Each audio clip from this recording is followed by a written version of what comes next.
Yeah. Down there early. That's it. But you didn't go to the Yeah, doctor? they got the pass on. Yeah. Did you have your No, we'll get single to you shot? when we get to you. Tired of doing that. I didn't worry about having that 2 more weeks. Killing all I these got the others. flu and pneumonia and being away about that. But you can't take that. Yeah. 4 to 6 weeks before they. Like I said, this way. 1 year too, contract. instead of having, It's 246 bucks. And Escape they clause. pay my I think it's insurance, just they a, all of them, and they if say, memory yeah, serves, they- it's a renewal. If you got Yeah, so anybody each you year know we can better, kind of reevaluate, each side told can me out reevaluate there, you get your flu shot. whether or not your we'll lung renew it shot. for We have a another escape clause year. inside of the year. Yeah. That's all less. Yeah. Get the service we. Had to go and buy I went in and my. take your, GD 214. I said You they're don't like Okay. I don't recall seeing Just that. curious. I mean, Yeah. I'm sure we'll discuss this. I'll get it. Streets What is drainage that, Fred? committee meeting. Bob, you got the floor. Gil, we had painted the white lines in the city, and the yellow lines now are done throughout the city. Our painting is done for the year. Thermoplastic in some places. And looking good, especially with 79 being done now. That helps. So I think what they did looks really good too. So we are done pretty much painting, unless we do this mill job on Licking Drive, go back out. Summit Street is completed. I think we appropriated, 22,000. I haven't gotten all the bills yet. I'm close, but it's gonna be somewhere between that $20 or $21,000. So we'll be under budget on that a little bit. It was a chip and seal. We've had a few reports that, this washboard effect is just excess gravel that's on top, and that'll be taken off eventually, so, it'll be nice and smooth over a period of time. So that is completed. The mayor and I had, talked about leaf pickup, and, leaf pickup, we were going to have a little bit earlier, November 5th and 6th, and that is, first Monday and Tuesday in November. And if needed, we will go back out the 19th and 20th. There's some late falling leaves, or some leaves don't fall. Mary, do you want to talk about leaf pickup at all? Or? Yeah. The first days for the pickup, we try to do it early in the week, figuring people are breaking their leaves on the weekends and such. The first pickup will be November 5th and 6th. And then we'll evaluate both need and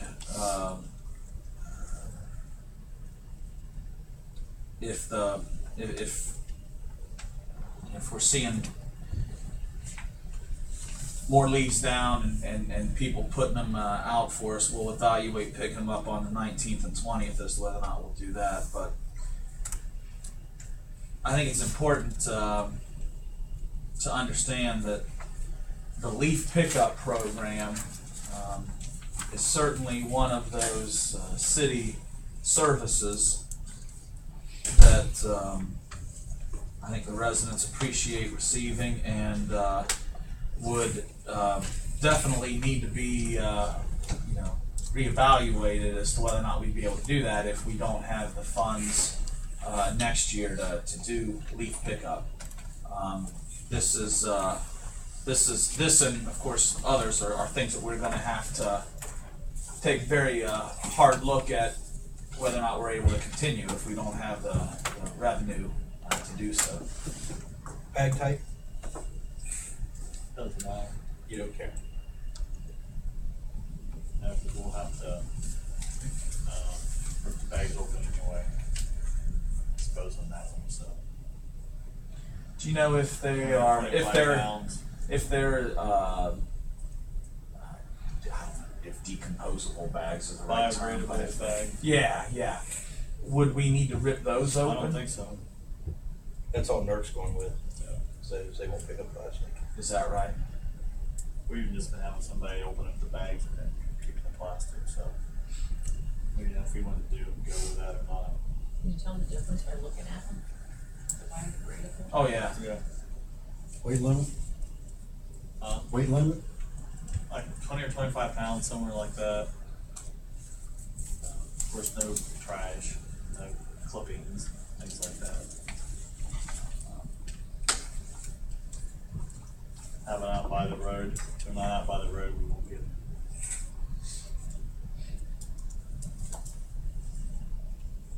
Okay. The fourth thing is the stop signs at Wedgewood and Forest Hills.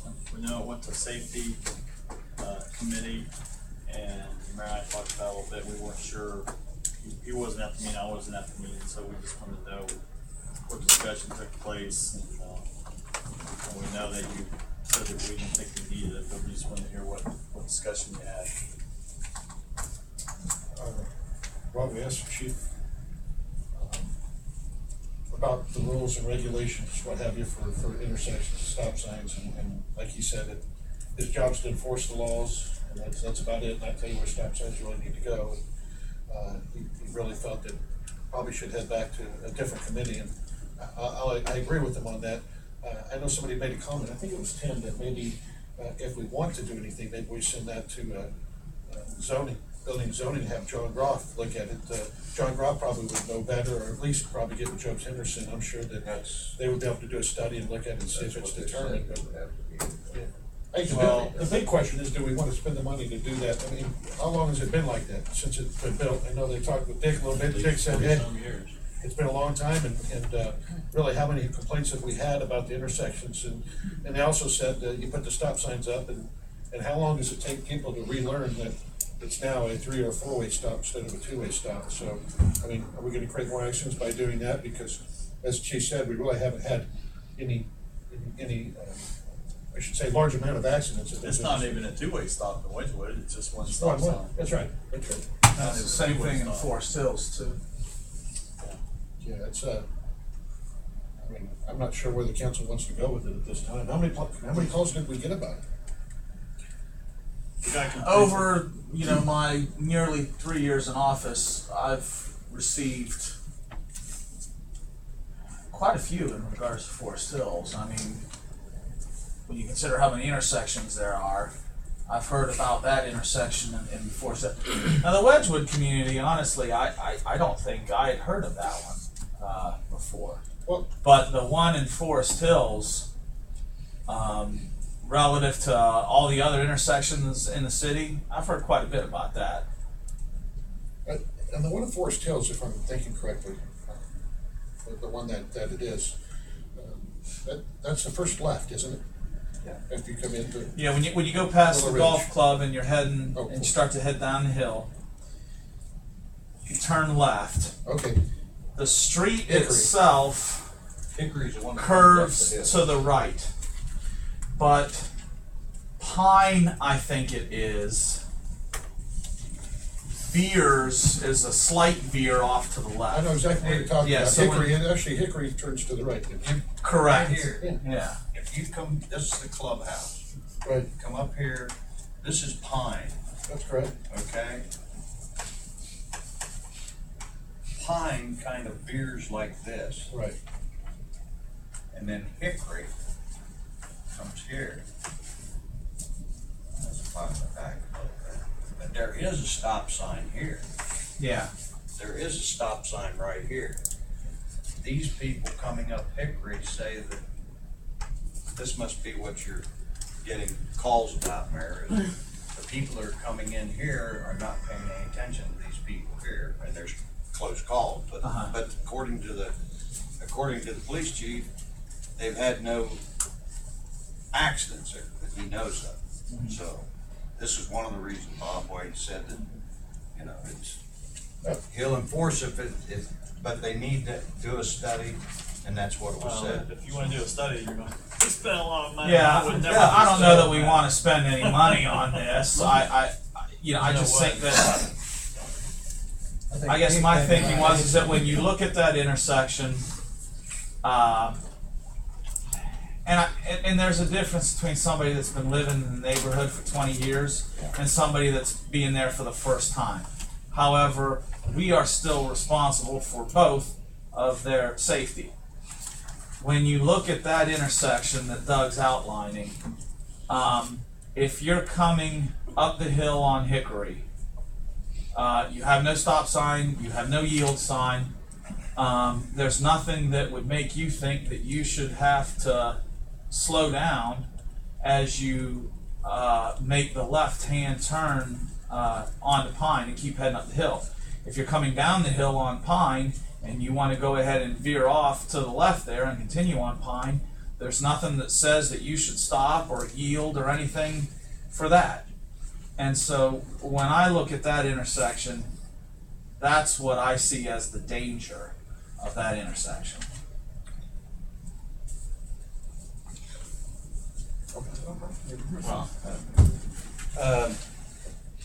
If you type in MUTCD in a search engine, MUTCD, it's a Manual of Uniform Traffic Control Devices, and it's the 2009 is the latest edition, but it has like 2 revisions to it. So if you get that and you click on it, bring up a PDF, and you go to regulatory signs, talking about stop signs.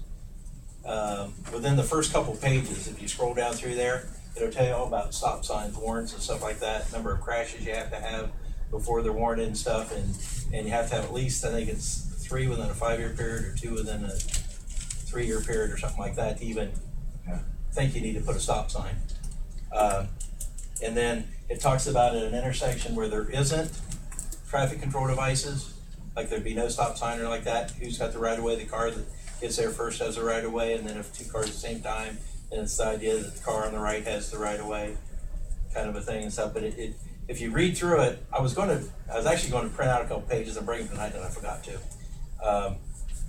But it pretty much, if you just read through there about stop sign warrants and tells the different occasions and stuff, and it kind of refers to some of this kind of stuff, you kind of picture it in your mind. But what you could do there that might help a little bit is, instead of a stop sign, would be put a yield sign, on one place that's saying that yield to traffic on the right, or what, I mean, there's different wording you can use and stuff to make that right, but you don't want to make it too confusing for people too, am I yielding or are they yielding to me, that kind of a situation and stuff. But What's that stand for? Manual of Uniform Traffic Control Devices.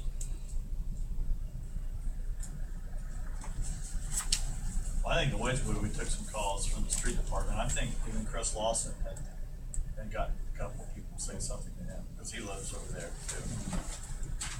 So that's how it came to my attention. Oh, okay. I mean, I hadn't heard came about from that one. Chris. That's Dave from the street department. So they said there were a couple of close calls there, so I don't know.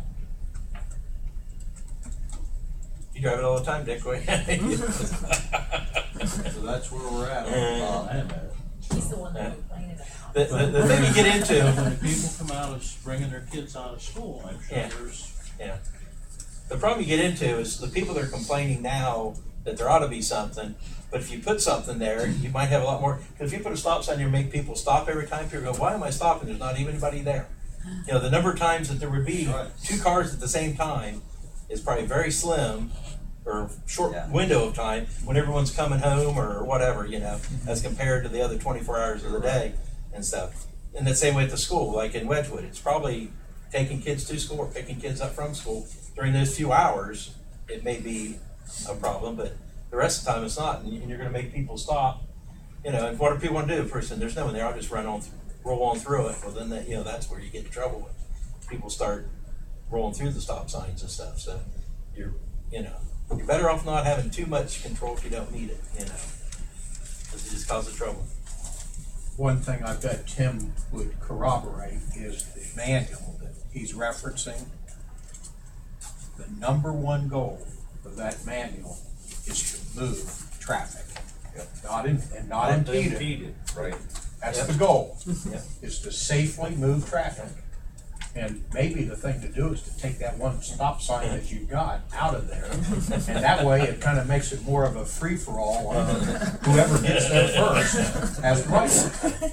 It actually says in there, not to use stop signs for speed control. To try to, they always talk about, people want to stop sign to keep people from speeding. Like It says right in there, Cheyenne, not to be used for, controlling speeding. So that's where we're at.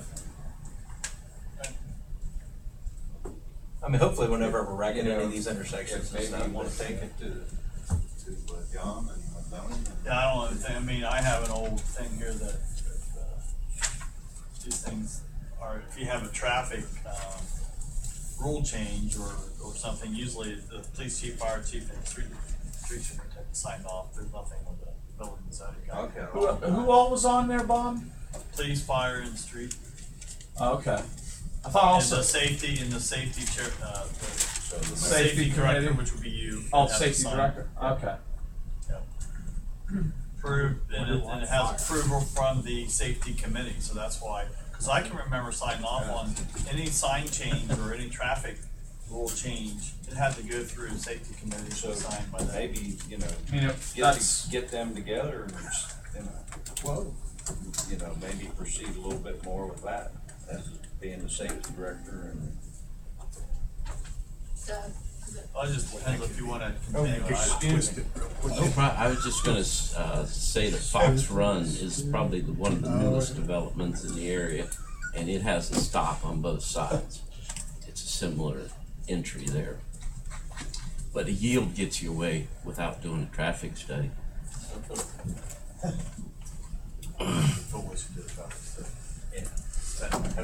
Yeah, I don't think we need to spend any money on a traffic study. hey, that's not what I No suggested, sign. that's just what was mentioned in the meeting. A yield you can Just get away make that with. clear for the press, I never suggested traffic What's the yield study. I mean, they're gonna look Brought up and see how many crashes there are, and About there are any 3 yield crashes, they're signs. gonna say that's not worth Yeah. it, you know? I mean, Put a Take yield all the up. stop signs up, just put 3 yield signs up each one of these The, places. the absence of the sign is already yield. What's the deal about Just that leave much? it alone. Yeah, I agree. What's the deal about none much? Forest Hills? Forest Hills, it's like 60s. 60s. And it's had that same stop sign there? I don't know. I don't know. Maybe stick 'em up. Yeah. Wedgewood same way, that was 60s. What year did you move to Wedgewood? We'll leave it to you. 74. That's And fine. it was, there when I was in high school, it was late 60s. I went to Stevenson up there. So. That's when that's when Wedgewood was built, was the late Go with the 60s. mayor and, Yeah. I went to Stevenson, it was. okay, Bob. We've got the original equipment for that entire subdivision from 45 years ago, still there, and we haven't had any massive traffic incidents that I can recall.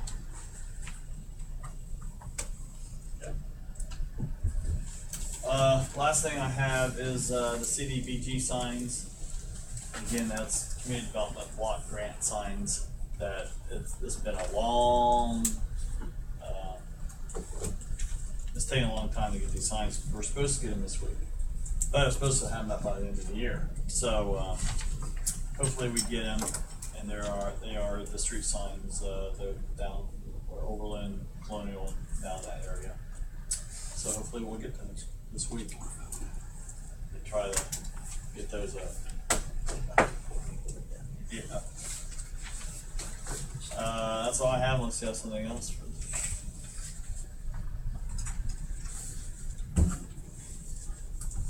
Nothing else. If you want me to adjourn, I think they did the end of the meeting, seemed to work. Yeah, I don't know, they put a little, Little drain down there or yeah, a something, little didn't they? drain in the medium on 79 where the water was. Mhm. By, and it looks like it's taken care of, right? Yeah, so far. So far. Yeah, I saw it right there. 12-inch pipe or something. Okay. Alright, okay, we'll call, 6:47 or 5:47. and we'll call Parks, Recreation, and Davis Shade order at 5:48. First item's winterized food. I know I mentioned this last time, but at the end of the year, there's a lot of winterizing to do with the pool, and Craig is in the process. Pretty much has done most of it, because there are some things you have to drain. If you don't drain, they can freeze. Our new filler building doesn't have heat in it, our old filler building has a little bit of heat in it. But you have to winterize the heaters and the pumps and open up plugs and drain things, so he's in the process of doing that. Remembering every little plug to take out, because if you get one plug, it can freeze and bust the pipe, so our bathhouse isn't heated, So none of those were made to withstand any kind of cold, so you have to make sure your winterizer everything's using on the process of that. So I just wanted to update you on that. And then hopefully you have the attachment I sent. It was a project for parks and pool, and these are just things that we brainstormed in the morning to just give it an idea of a lot of projects that we have to do. We'll just start at the pool. And this should be a capital improvement project for next year, replace the roof on the bathhouse and the old filler building. And that could be anywhere between $30,000 and $50,000. But the roof is over 20 years old. It's a rubber roof, and those things only last for so long. So that's we had someone look at it during this summer, and that's a project that we should look to take care of this year. We have fixed some of the leaks in the pool. We had a leak in the baby pool, and that was we found that early in the year, which I had told you was near one of our where the overflow goes in behind there. There was a crack, and we fixed that with caulking.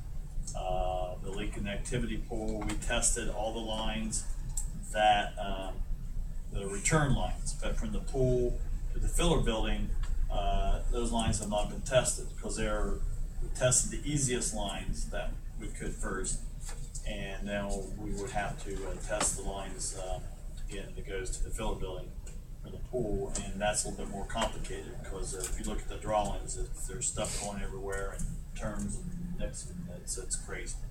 So, but we are losing a little bit of water in activity pool, so that's something that we should test early in the spring or even now to make sure that we know what's going on over there. There are a few cracks in the lazy river down the middle of it, but we're being told from the company who built the pool that we should be able to caulk that, or even just paint could seal those cracks. So we're looking at that too. You probably haven't heard this word very often. Replace palm tree fronds. Those are the leaves from the palm trees. They're starting to deteriorate, so we want to keep things up looking nice. You know, that's something we may have to do. Something that needs to be done right away. Still want to stripe the parking lot there. And I don't have figures here, but you know, an estimate could be as high as $10,000 on that. The office trailer we had, it would be nice to have a concrete pad, and that's something that we might even be able to do. Remodel the bathhouse concession stand. I've asked that for years, but it's a high ticket item. The bathhouse was built in '71, so we don't have family changing rooms and a lot of different things that the newer ones have. If someday that's something we could do, our concession stand doesn't have any way to cook inside. And really the original concession stand that was built, was supposed to be built for the pool, was never built. It was supposed to be a round building that sits outside in kind of that fenced in area where it's kind of rectangular shaped out there, but we never built that originally because it was too expensive. Replace guard chair platforms and seats. You know, those are just simple things. Upgrade our PA system. That we still have some corners in the pool when things are running that you just can't hear, and you have to hardwire that. We're trying to find speakers, but Wireless speakers. But, Speakerless speakers, that would be quite a leap in technology. And but right now you have to hardwire them. So that's something we're trying to look into. I mean, to have a pool, Transmit the sound right into your brain. to have a pool with there's lots of things that are going on all the time, and you have to keep on top of these things. It's getting to the point now where we need to recaulk the gutter system on the diving, Olympic, and wading pools, and those are the gutters and the pools, and those are limestone caps, and those limestone caps have to be taken off. And then those gutters, they weren't monolithic pores, there's seams on the bottom of those. So that's something that may have to be done. We do that maybe every 5 or 6 years. Now all of these things don't have to be done next year, but I just wanted to for you to have an update, if I bring these in from year to year, you know that these things that we're looking at would have to be done.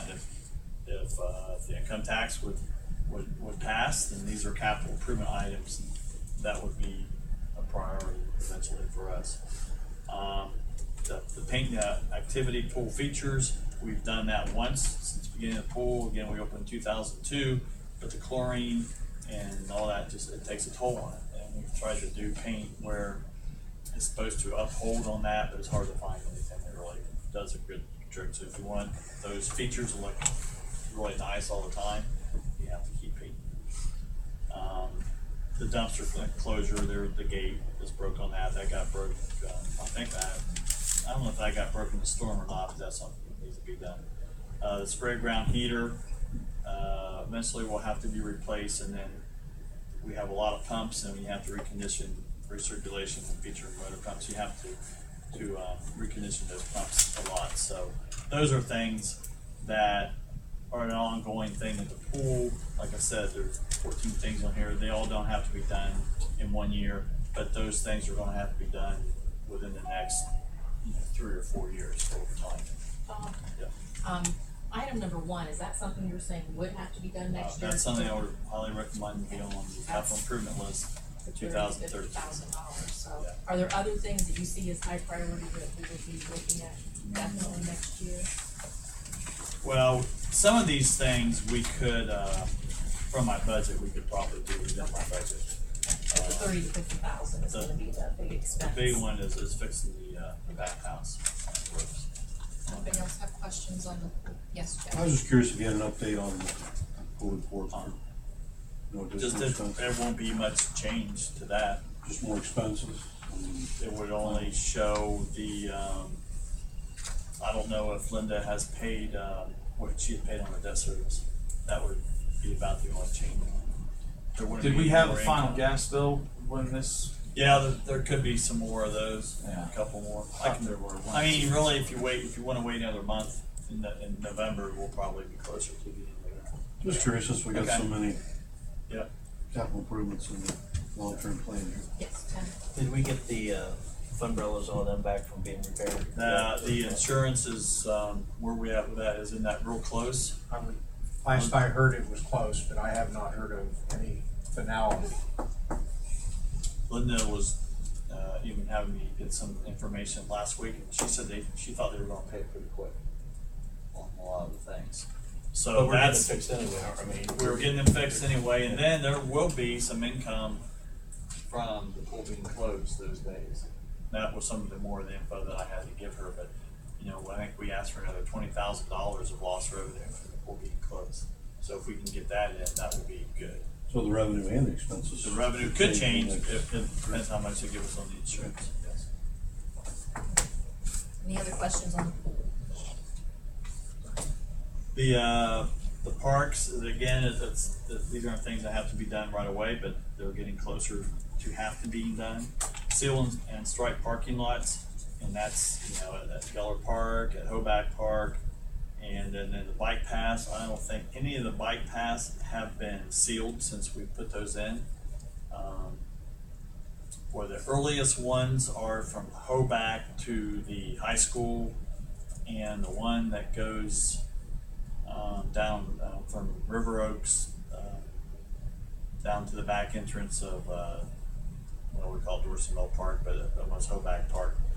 They haven't been done, so eventually we're going to have to seal those eventually where they start to deteriorate too much. The south perimeter of the fence at Geller Park needs replaced, and that's something that could may have to be done this year, and that's around $10,000. We've always had some water problems around the park office. The original building, which was built in, I think here, 80 or 81, was built a little low. So water does come into the building. It should have been built up a block or two higher, but it wasn't. And we may have to do some digging around there and put in some drainage pipe to keep the water from coming inside the building at times. Some of these have been long problems, but this has become a little bit worse over the years. again, fix the water and drainage problem. It could be dry wells or digging a ditch and putting some drainage in, figuring out where we're gonna take that drainage to. The back of the shop, that was an add-on, but it has a gravel floor, and eventually we would like to concrete that floor back there. A backhoe, needs some repair work on it. We still have some infield drainage issues at Geller Park on the softball fields. The softball fields are used a lot, every day pretty much, and when it rains, we did have some work put on it, but we still have some drainage issues, and that would include maybe putting some drainage pipe in there and trying to get rid of that water so we can, those fields can be used more often. All the playground areas will have to be remulched, but that's something we have done within our budget. The North Stand volleyball fence, that's something probably we could do within our budget. Gravel wall parking lots and drives, again, that probably would be within our budget. Now, these are things, I mean, it's good for the income tax to know that these are things that we can do within our budget. But if our budget keeps getting cut, then those things are gonna be done less and less often. Which without additional revenue, it will. Yes. So these are things that, I mean, we've always taken pride in our parks, we've taken pride in how they look, and some of those things we may not be able to do as often if we have less funds to do those things. We try to keep the walking, what's that? You already have cut back. Yes. We've, the walking path at Geller Park, people walk that. That takes money to, you know, it's all in the aggregate fund for that.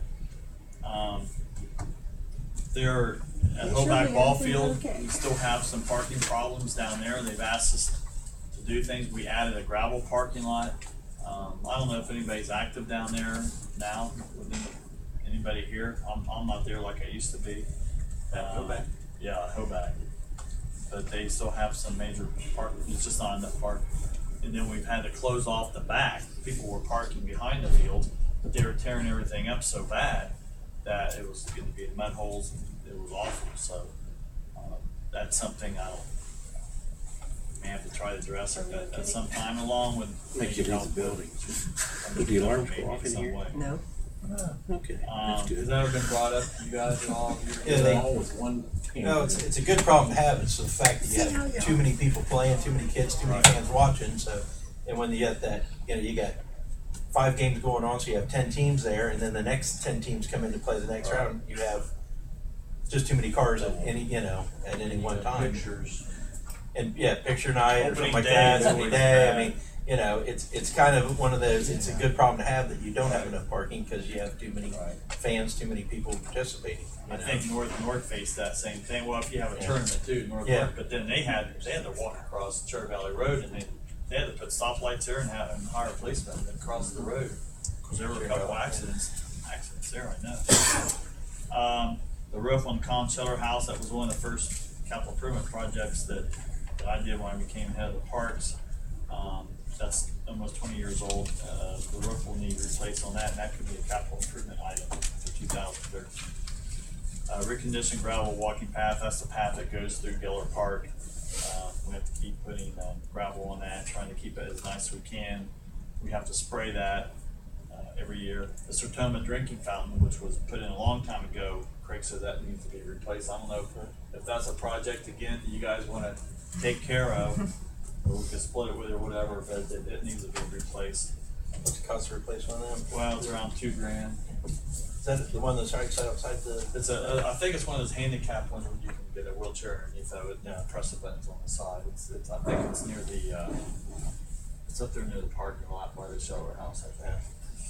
And then the wooden playground structure at Geller, that needs to come down, and probably need to replace that with some other playground structure. And that could be it depends how big you want to get on that. That could be 15, 25,000 or more. Depends how big you want it to be. So those are things that we're looking at. We just kind of brainstorm, just to let you know. Like I said, they're not things that have to be done, but right away, but they are things that should be done within the next 3 or 4 years. That's why we would need it. We would still need to have our budget stay the same, and also be able to do a few capital improvements. So that's why and this isn't just for the income tax itself, but that's what people have to realize, that if you want things to be maintained and stay as good as they have been, you have to have enough money to take care of it. And we do it with 3 guys, taking care of 8 or 9 parks, and we've expanded a lot. And it's those guys work hard, they really do. So If you're adding to your wish list on that, at Geller Park, change the entrance so it's wide enough that you can get we've been asked that too. 2 big vehicles pass each other at the same time. So that's the biggest drawback to that place when you have, Celebrate Heath, is Right. getting cars in and out, is because it's just too tight. Any other questions or comments about the parks? Anything else? Okay, anybody else have any other items for parks? Hearing none, we will adjourn at 6:05.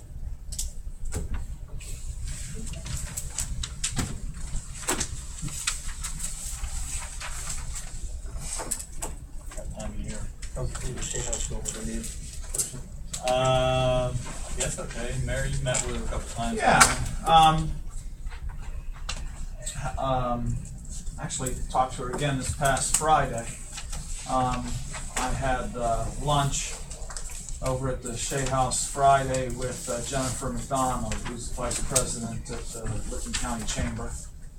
And so Jill got to meet Jennifer. We talked very briefly about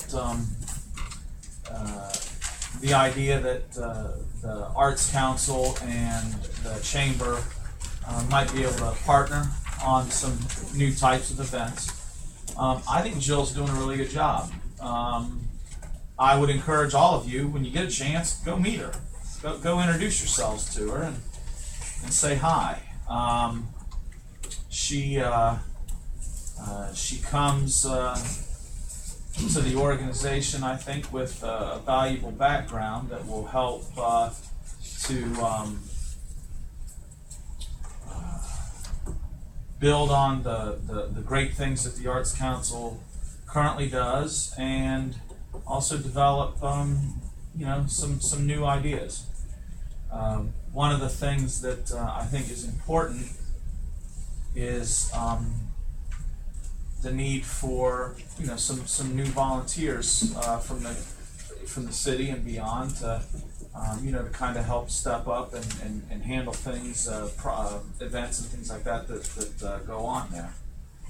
But no, I think Jill's doing a good job just in the brief time that she's been there. And again, please stop by there and introduce yourselves to her and kind of get to know her a little bit yourselves.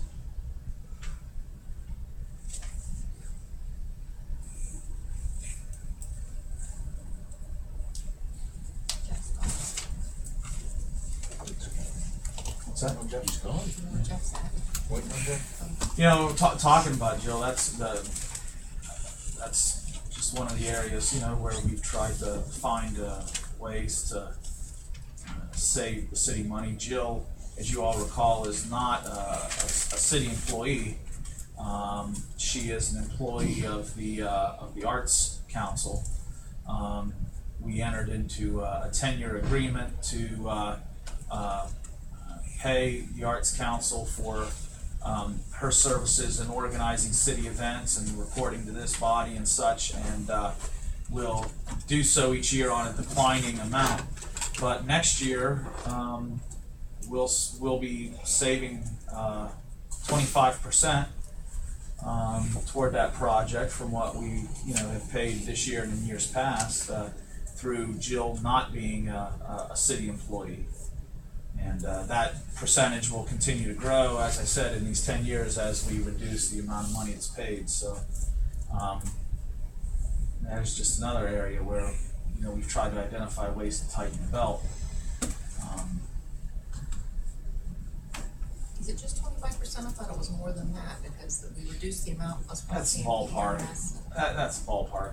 I think it is slightly more, but that's ballpark for next year. And then, like I said, as we continue to reduce the payment that the city makes to the Arts Council for her services, then those savings increase.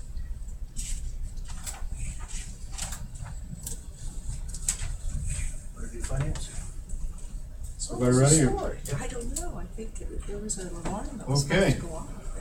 6:09, we'll call the finance committee to order. Went into the police station. We have one item for, it's on tonight's introduction of ordinances anyway, enter into an agreement with the city of Newark for prosecution services. Yeah, if you take a look at the information that you have that Lynn put together for you on tonight's meeting, you'll see attached a copy of this ordinance. John Dernbach, who has been the city prosecutor for 8 or 9 years, I think. He is going to be, I think, moving to Florida. He will no longer, obviously, then be the city's prosecutor. I'll have a proclamation at this evening's council meeting just recognizing his service to the city. What that did then was create a need of how we go about handling the prosecution of cases in the city. And what we have come up with in working with the city of Newark is a contract with the city of Newark's prosecutor's office for them to handle our prosecution services that we need. I spoke with David Morrison about this. I also spoke with John Dernbach about this.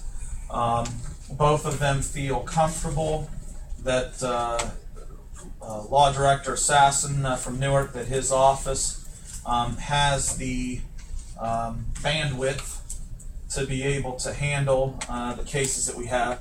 John was a City of Newark employee in the prosecutor's office, and then did our cases as well.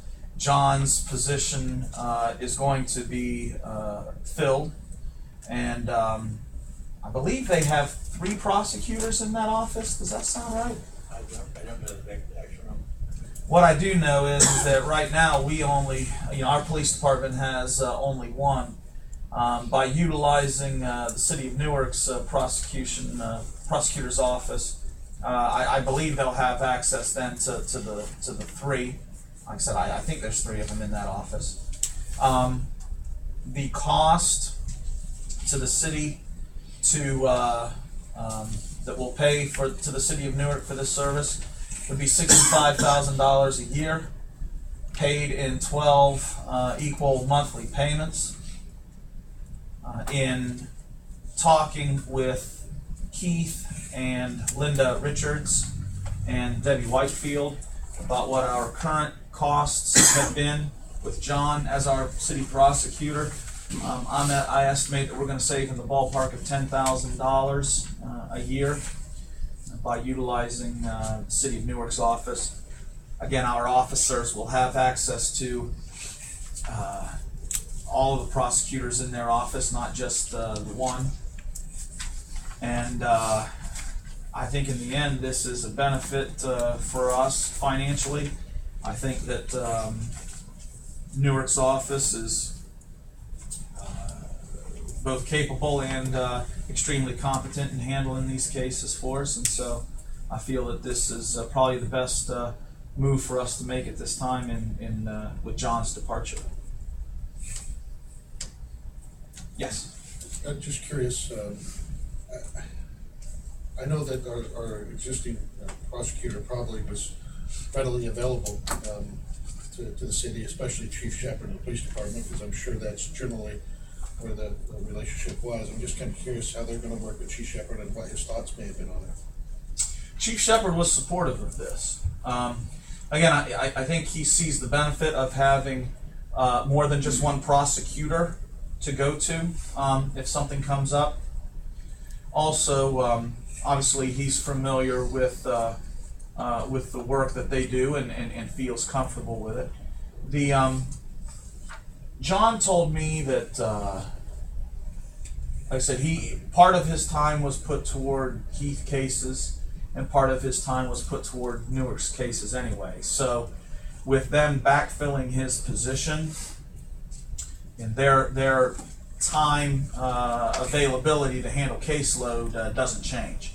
So in essence, rather than John being there, someone else will be there, but it won't just be the one person now that we could utilize. We could utilize all three of their prosecutors if something comes up. If John was out of town, well then he wasn't available, right?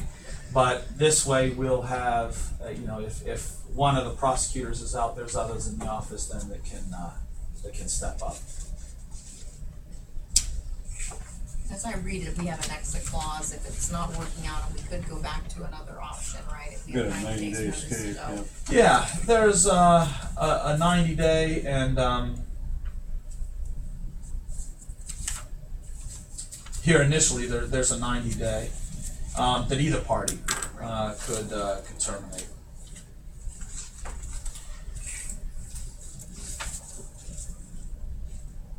And if you look up at the term, it says this mutual obligations contained therein shall commence October 20th, 2012, and continuing thereafter unless and until terminated by either party in accordance with the terms thereof.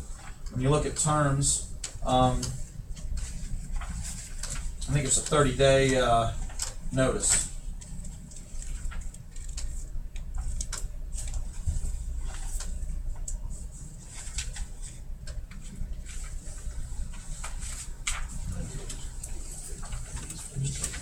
That's within the initial 90 days we can either side could terminate. I'm saying moving forward. So like I said, it's not completely dissimilar to the arrangement that we already had in place, since John was an employee of the Newark Law Director's office.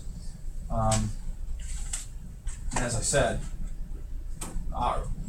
we're going to save in the ballpark of $10,000 a year by doing this. Yeah, John's last day actually is the 19th, this Friday. So you'll see that the ordinance is written declaring an emergency. I would encourage council to waive the second reading and declaring the emergency so that we can go ahead and get this contract executed. And it would take effect then on Saturday the 20th.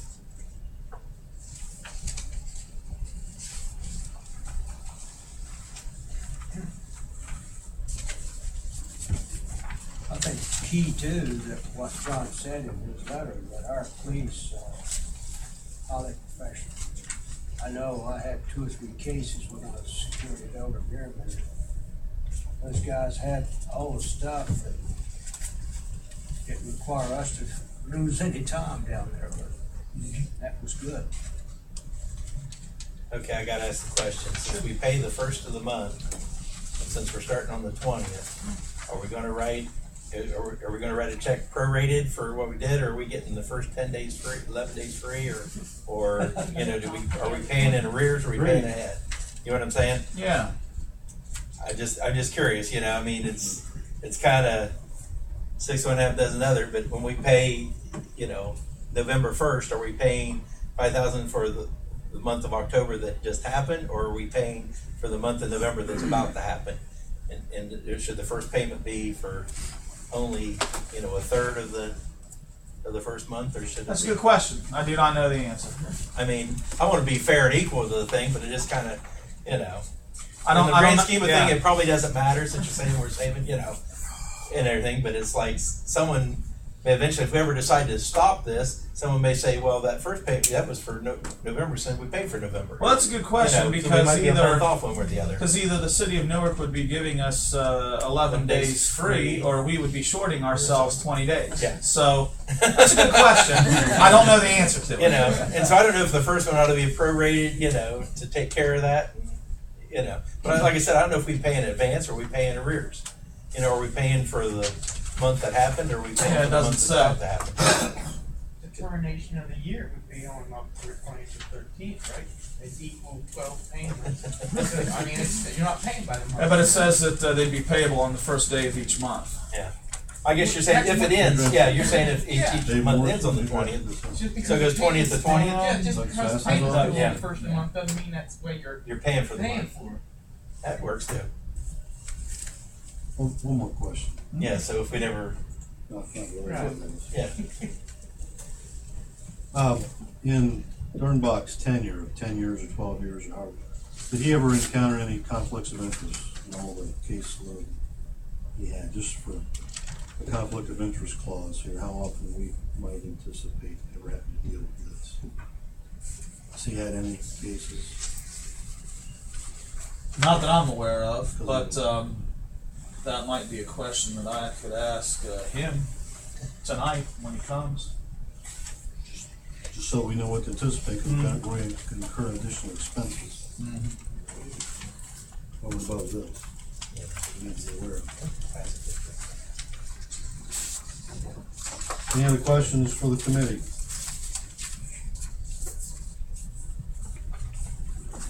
Supportive?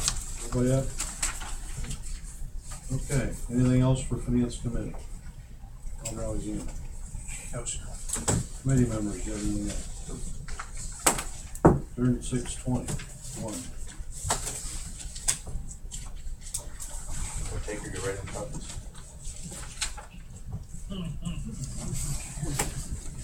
We do caucus, then we can take a longer break. Want to do that? You want to? Shouldn't take long. Okay. Get right into it. Did you guys get a copy of that? Yes. Not Dick or Cletus, which one's doing the invocation? Cletus?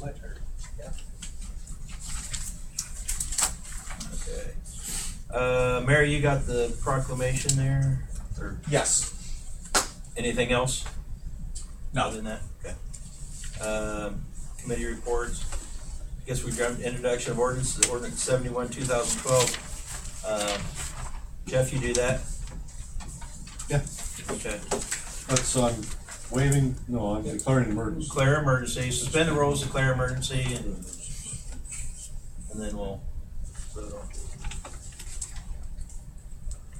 Everybody in favor? And then Does other he than that, have to suspend it? Does he have to declare if it says in the ordinance that it's declaring an emergency? no, he has to suspend the rules. Motion to suspend the rules. Instead of waiving second reading, you Yeah. suspend the rules. Okay.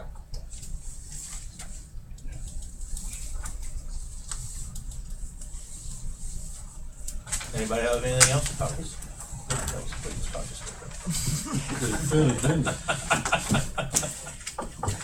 All right, guess we got a hour break here. Hey, Kent, let me ask you a question.